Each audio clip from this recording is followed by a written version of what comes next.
Welcome to Module 15, Working with the Seller, Part 1. There's an old saying in real estate, you've got to list to last. Well, today we're going to talk about working with the seller, which is the crown jewel opportunity in the real estate business. A listing offers so much opportunity and establishes your brand right in your local marketplace. It's like planting your flag in the old Oklahoma land run. You'll get sign calls from both sellers in the neighborhood and serious buyers who are just driving through looking at homes.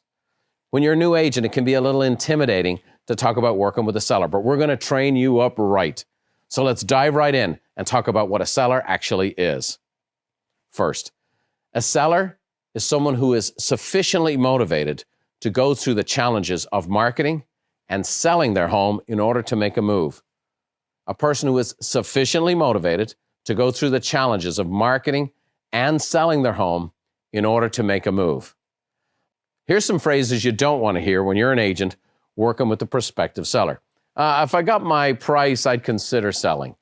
I don't want the house available for showing all the time. Do I really have to keep it clean?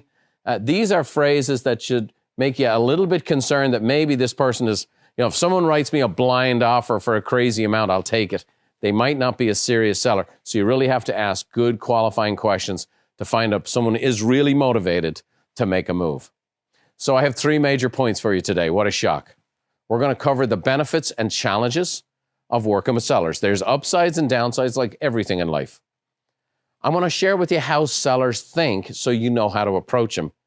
And I'm going to cover steps for a successful listing appointment. We're going to especially focus on what we call the pre-listing appointment in this module.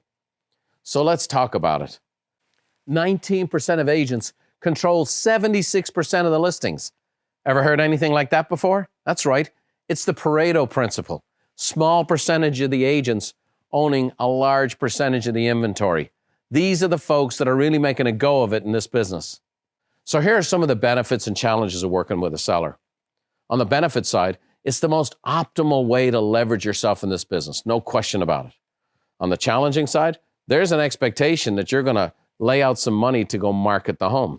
On the benefit side, listings are working even when you are not. On the challenging side, it demands a little bit more professionalism than even it does on the buyer side. Another benefit, it establishes your presence in the marketplace. On the challenging side, it requires you to be consistent. If you're going to be representing sellers, you've got to be a pro. What do we want? We want our sign in front of people's homes. It's just a powerful thing. And the sign, I don't care for all the technology in the world right now, a sign is still the most powerful thing in real estate. It's awesome. Signs are a big deal. Oh, we're in this modern tech world. Let me tell you, people pay a lot of money for signs. Up in San Francisco, where the San Francisco Giants play, Oracle Park is the name of the arena. Oracle pays $200 million, okay, over a 20-year period of time, $10 million a year to put their name on the sign. MetLife Stadium, where the New York Jets and Giants play, MetLife Insurance pays $17 to $20 million a year to put their name on a sign on that stadium. Up in Canada, Scotiabank Arena, where the Leafs and the Raptors play. Scotiabank, $800 million, $20 million a year for 40 years to put their name on a sign. I want you to think about this. We get paid to put our sign in front of people's homes. These other businesses, they're paying their name to get on a sign. We get paid to put our name on a sign. That's one of the magical things about this business. And once you start thinking about this, you go, really? This is a big deal. And we want our names on as many signs and in front of as many homes as we can possibly have. Now, what are your objectives in working with sellers? So let me share some objectives with your sellers. First, get the home under contract and closed. That's mission 1. Under contract and closed. Next, give the sellers a comfortable experience. Not a perfect experience, a comfortable experience. And lastly, transform the seller into an advocate. So get the home under contract and closed, give the sellers a comfortable experience, and transform that seller into an advocate. And sellers, when they endorse you, boy, that's a big deal because you typically get more seller referrals. Now let's dive into how sellers actually think. First and foremost, their home is their castle, and you need to treat it as such. When you walk through their home, you need to acknowledge what's nice about it. You need to acknowledge and affirm it's their home. It's their home. Now, it's their house when it goes on the market, but it's their home up until that point in time. This has been true for hundreds of years. Sir Edward Coke said, "The house of everyone is to them their castle and fortress." Treat it with that kind of care and respect. Next, they want the most amount of money possible for their home. They want to get top dollar. Everybody does. Neat studies show that recent sellers typically sold their home for 99% of list price and 40% reducing the asking price at least once. Why is this important? Because it's very, very important how we price the home. We're going to talk about that in detail. But pricing the home is the number one skill when it comes to putting a home on the market. The next thing a seller wants is they want a timely sale. They don't want it on the market forever. They want it done in a reasonable amount of time. One of my favorite old-time real estate quotes: price it right, it sells overnight. Price it wrong, it stays on too long. We don't want to be in that spot. Next, here are the 3 steps for a successful listing appointment. And it's what I call the pre-listing appointment. And that's why so many people don't understand. It's like a job interview. Sometimes there's an interview before the interview. Well, that's what this is like. And what you want to do first and foremost is find out the prospect's motivation to move. Why do they want to move? Why do they want to do this? It's challenging to put their home on the market. They have to keep it clean. Strangers are going to be coming through their home. You're going to do open houses. They're going to have showings. You're going to ask them to leave their home. You want to find out their motivation. So here are some pre-listing questions. And I'm going to bang this drum. Believe it or not, the pre-listing to me is almost more important than the listing appointment itself. Because if I do the pre-listing right, I understand the seller's frame of reference. I understand what they think the house is worth. I understand their time frames. I understand their motivation. And I also understand when I go on the appointment, how to serve them. I just would say this. If you do the work up front on the pre-listing, it'll make the listing presentation a lot less scary for you and a lot more enjoyable and a lot more effective. So here are some of the pre-listing questions. We have them for you on the Online Resource Center. So I can make our time more valuable together. There's a few questions I'd like to ask that would really help me understand your frame of reference. Does that sound okay? Why do you want to move? Why do you want to move? That's the first question you always want to ask. It's the motivation, and it tells the story. Next, do you have a specific time frame you'd like to move by? Now, this is very, very scary because it can be, I need to be in a new town in 30 days, or, well, we really don't have any time needs at all, and so we're just going to take our time, and it can take as long as it needs to sell. Okay, you really have to find, why do they want to put their house on the market? Next, what do you say your home is currently worth? Now, a lot of new agents are nervous to ask that question. Isn't that what they're paying me for? And they'll even say that to you. Well, you're the expert, but understand this. Every seller who owns a home in the world has an idea what they think their house is worth. And in the world we live in today, they've got many different resources to go to. You have to understand that some of these resources are terrible. Some of these resources are giving out estimates of value that are way off. It's just very important you know what you're facing. It's very important you know what somebody's frame of reference is. Sometimes they talk to someone in their neighborhood. And you know what? It's like fishing stories. You know, yeah, I caught a fish this big. Oh yeah, we got 900 grand for our house. People say that and they're moving out of the area. They feel like there's no accountability. So what do you think your home is worth is critical. Next, what do you currently owe on the property? It's not an inappropriate question. It's so that you can tell them what they're going to net. You're going to provide them with a net sheet. And so you're going to ask them, what do they owe? And get some updated information. Oh, by the way, sometimes we pull up the records, but I have a second mortgage with my uncle. Those kinds of things. So you don't want to be surprised. You don't want to find that out on the listing appointment, and now all of a sudden you're having to do the river dance to try to get around, oops, there's 50,000 less than I thought.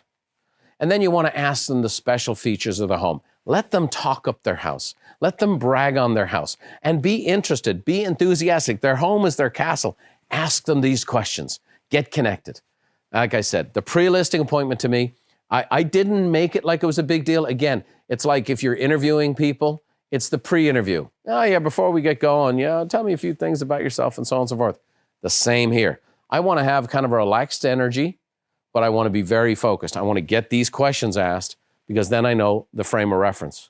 Well, Heath and Gina have been living in the house a while. I don't want to presume anything. I've popped by and I've been working by referral. I've seen them many times. I don't want to presume anything. I want to talk to them, the friendliness of knowing them, but I don't want to talk to them as if I'm taking them for granted or presuming I know the answers. So what I'm going to do right now is show you the pre-listing appointment and how all those questions get asked in a very conversational way. Let's take a look at the video.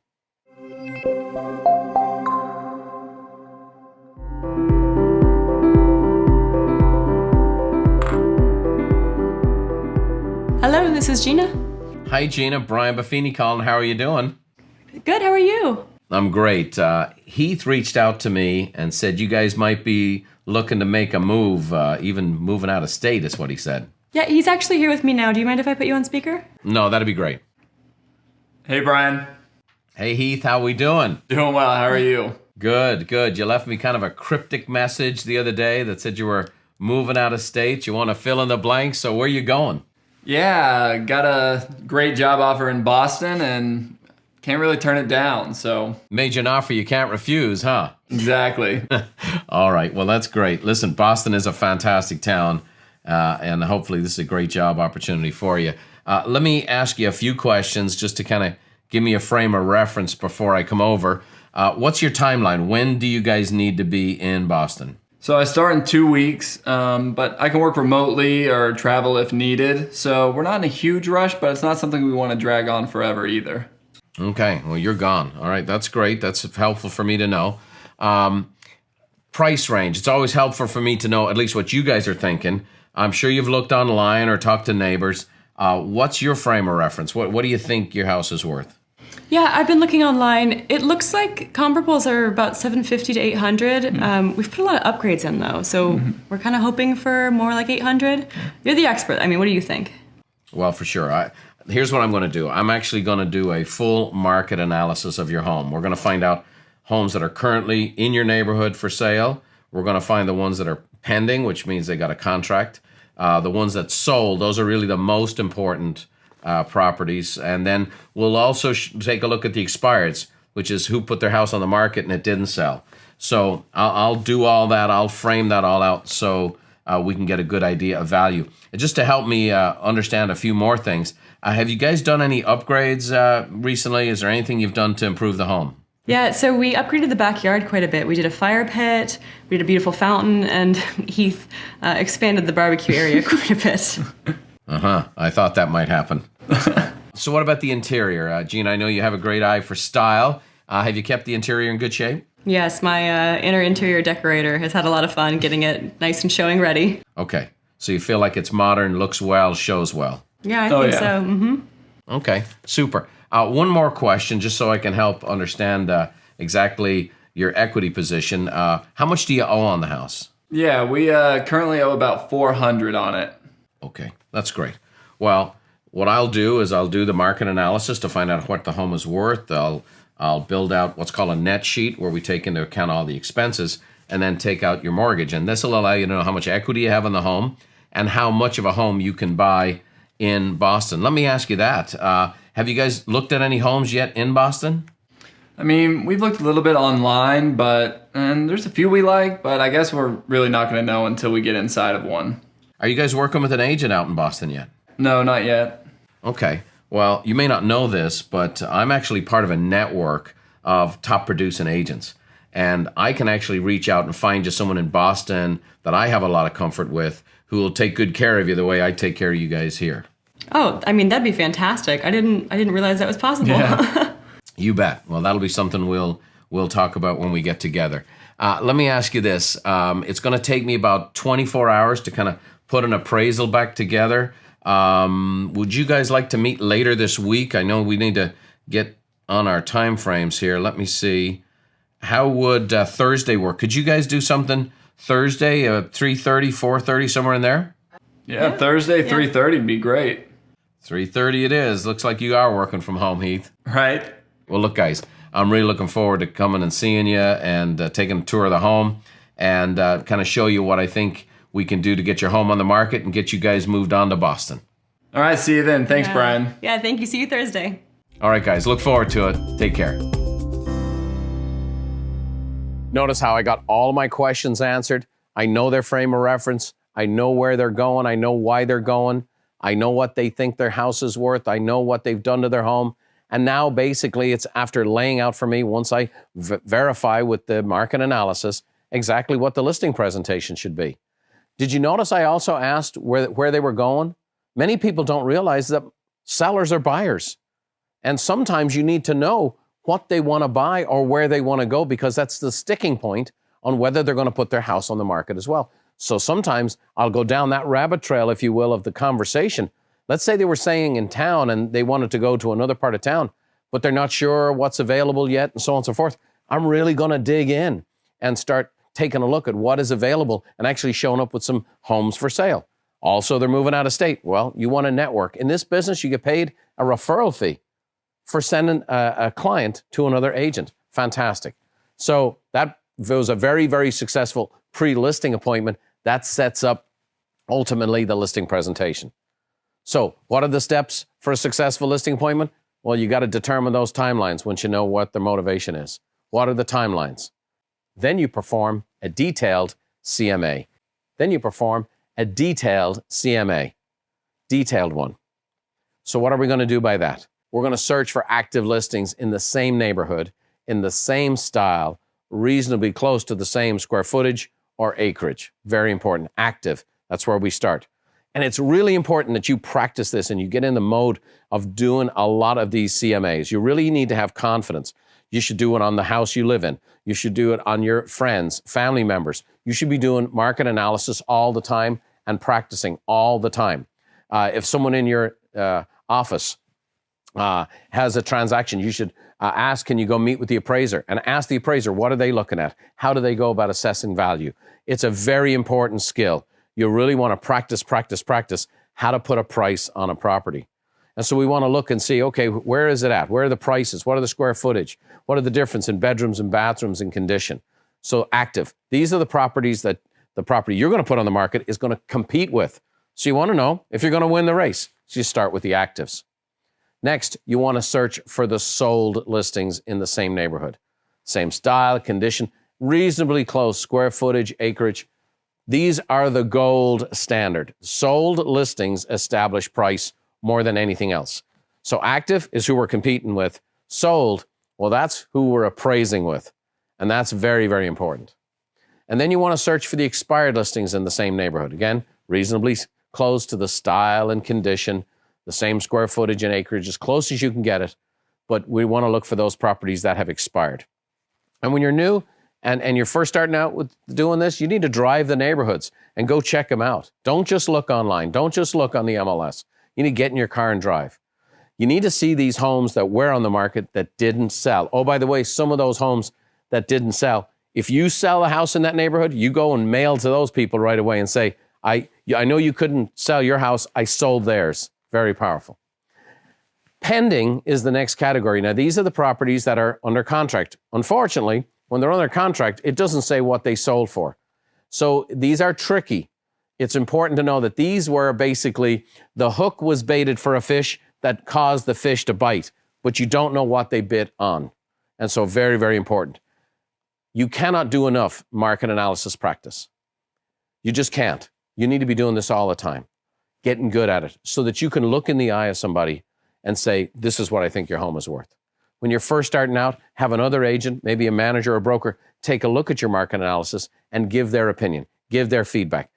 Learn from your peers rather than your clients, who when they push back, you just fold. What do most agents do? They put the house on the market at the price that the seller wants to put it on the market at.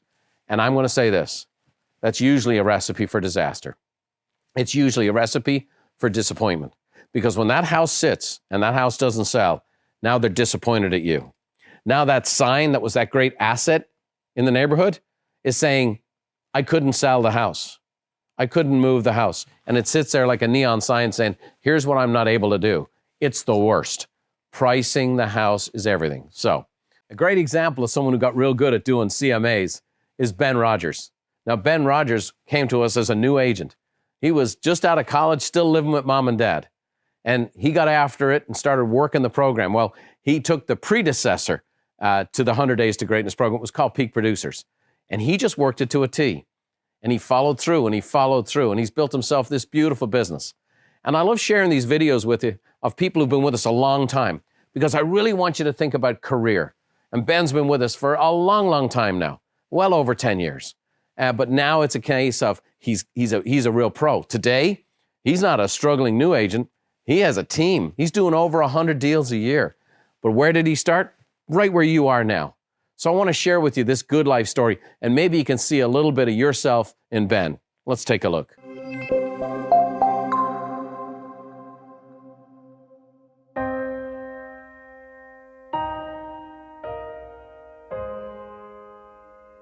My family has a background in real estate.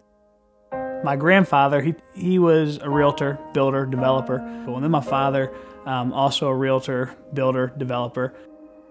When I was looking for a bunch of different career paths, real estate was one of the ones that gave me the opportunity to still have an opportunity to make as much money as I wanted to, but also it allowed me the opportunity to give back and volunteer and do certain things that I always wanted to do growing up. So getting into it, it did start slow. I don't want to say that I was close to the quitting point. I knew that it would come to fruition eventually. But not making any money and working as hard as I was working and putting in the hours and not getting a paycheck for 5 months was very difficult. Like most people, when I graduated college, I came back and I lived home with my parents. I knew I could save a little bit of money. With real estate, I learned very quickly that I might end up being at my parents a little while longer than I had originally expected. Ben got his license in July. He came to me right out of college. But as much as he was trying, he just wasn't really getting there. At first, he was getting frustrated. I was browsing around BuffinianCompany.com one day, actually, and I saw an advertisement for Peak Producers. And so I clicked into it, read a little bit about it, and of course I saw it was $395 or I can't remember the exact price of it. But I didn't have $400 to spend on it. So I actually went to my dad and asked him for $400 to take Peak Producers.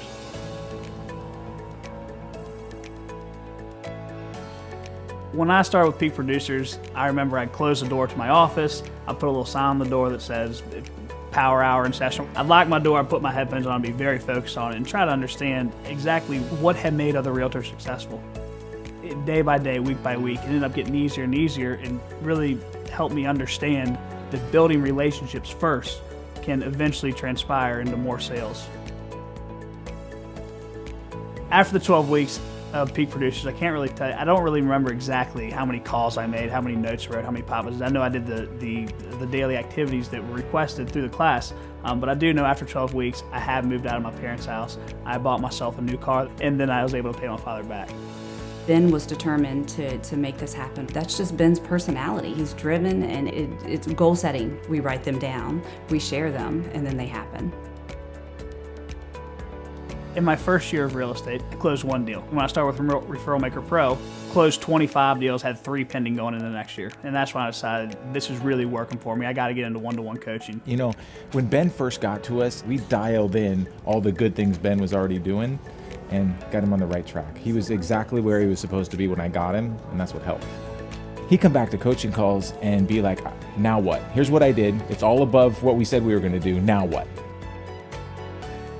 Comparing when I first started real estate to where I am now, I would say back then waiting and hoping for my phone to ring. Now I'm actually making calls, making the phones ring for good reasons. Now I truly feel like I'm running a business.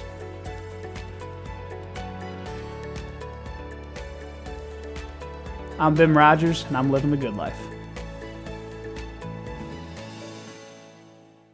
Well, imagine that's your story 10 years from now, where maybe you were struggling just to get it going, just to make the calls, just to pay the bills.